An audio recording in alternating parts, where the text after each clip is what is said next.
Okay guys, so I just got back from watching Spider-Man Brand New Day for the first time, and I'm ready to review it. I'm just going to start out with my rating. I'm going to give this movie an 8.5 out of 10. I think it was really good. I had a great time with it.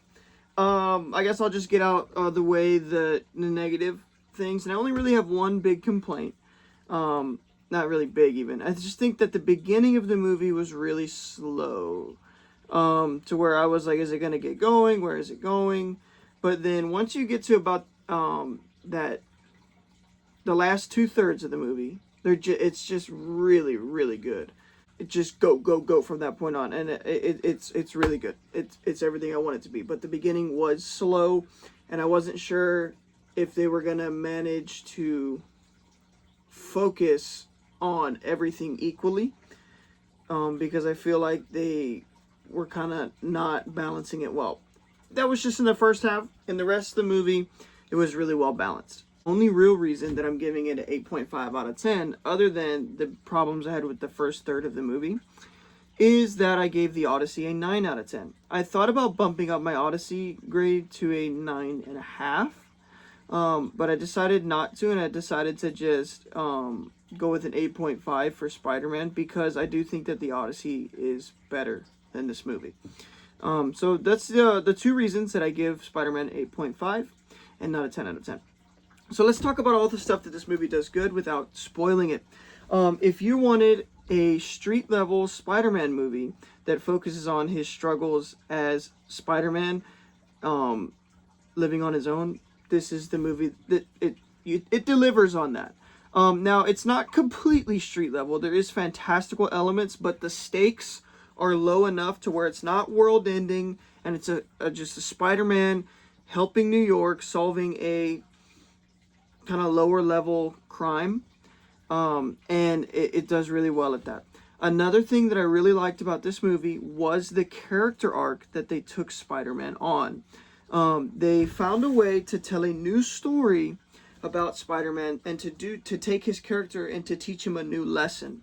As we make more and more movies and franchises, that's the thing that I kind of notice kind of falls off towards the end, is they run out of things to do with the character.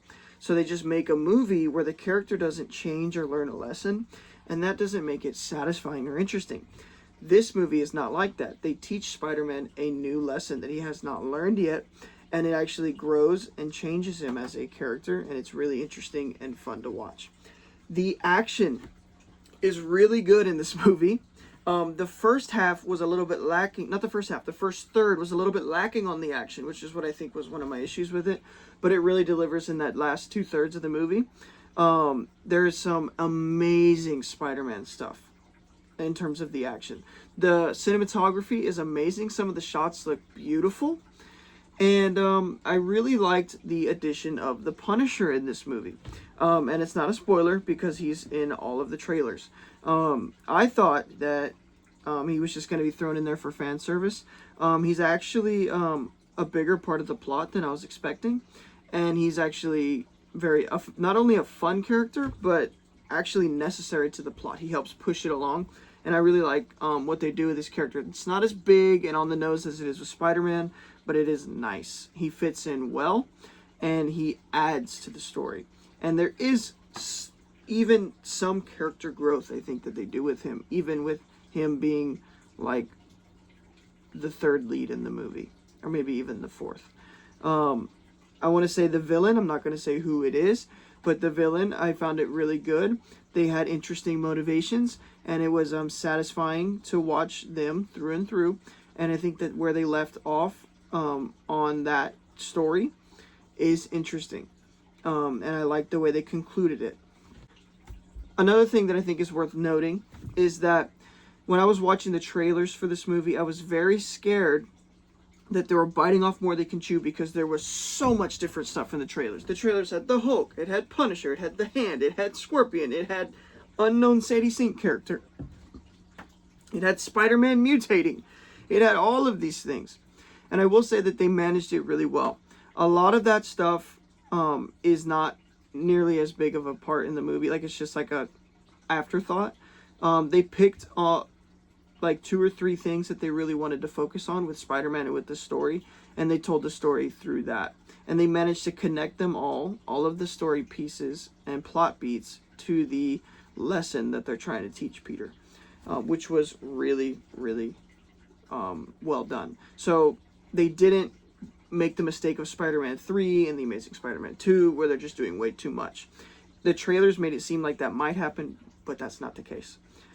I will say, this is not really good or bad, but just to, like, prepare you for the movie, I would say if you're gonna watch Marvel movies going forward, this is a must-watch. It does have implications for the MCU as a whole, and it is important to watch for the future of the MCU, so I would suggest that.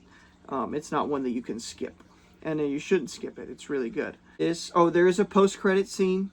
Not a mid-credit, it's a post-credit, so you had to wait till all the way to the end. And I don't think you should skip it. I will say it was a little disappointing, but it is hinting at the future of the MCU. I'm not even sure what it meant, because I'm not, like, I'm a nerd, but I'm not that much of a nerd, so I didn't know, like, what it was referencing. I had my ideas, but it's more, it's like a joke kind of thing, but it also does have implications to the future. It's just kind of up in the air of what that means. I think that's all I have to say without going into spoilers. Anything else I say would be including spoilers. So I would say, yeah, this is an 8.5 out of 10. I would definitely recommend it. And I would officially say that Marvel is back. Marvel's back. After Thunderbolts, Fantastic Four, and this one all in a row, I'd say Marvel's back. And I'm excited for Doomsday. I'm skeptical about it. I'm excited for it, though. And I'm excited for more Tom Holland Spider-Man. I will say this is the best version. This is the best he's been as Spider-Man. Before I finish the video, he's the most Spider-Man. He's quipping. He just encapsulates who Spider-Man is in this movie. So yeah, that's going to complete my review. Thank you so much for watching and giving me your time. Please let me know what you thought about the movie if you've seen it. But remember, this is a spoiler-free review, so please don't put spoilers, but you could tell me if you liked it or not.